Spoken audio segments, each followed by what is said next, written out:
Hello ladies and gentlemen. Vyacheslav Korneyev will show you samples of stones that were synthesized using his technology.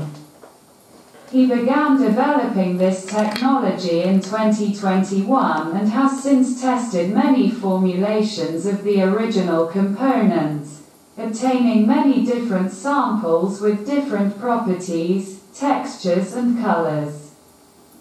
You can see them in the playlist in the description of this video.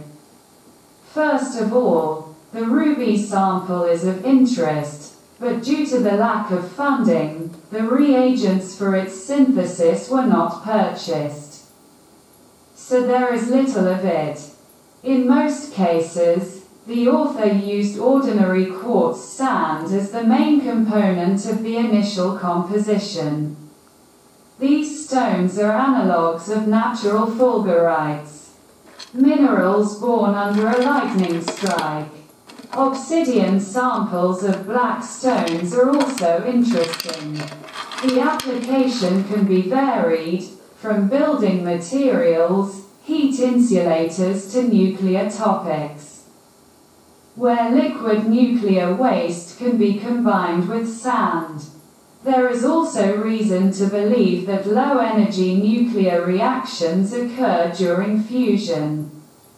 Laboratory cost is about 50 cents for 1 kilogram of quartz and $2 for 1 kilogram ruby. The main costs are for electricity, so with an industrial approach the price can be 10 times lower.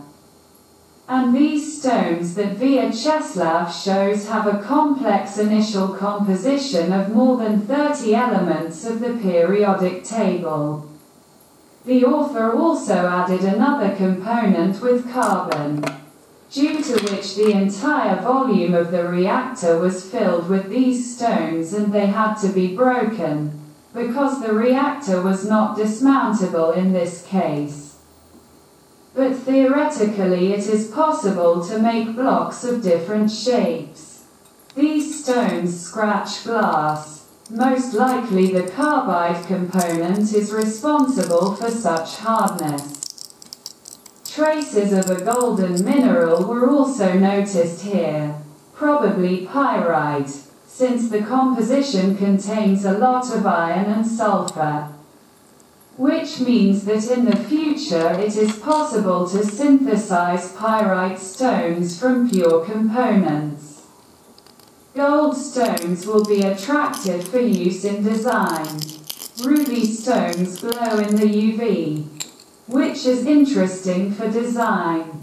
Vyacheslav believes that if the power of his reactor is increased by 100 times or more, then large stones can be smelted in a matter of minutes. He made rough comparisons. Large scale requires investment.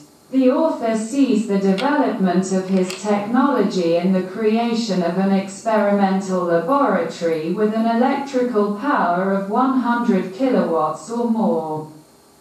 The laboratory will pay for itself through the implementation of technology and equipment around the world.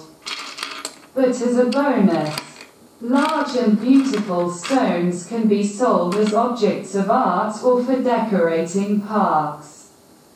If you want to invest in the development of this technology, then contact the author via email in the description under the video. Thank you for your attention.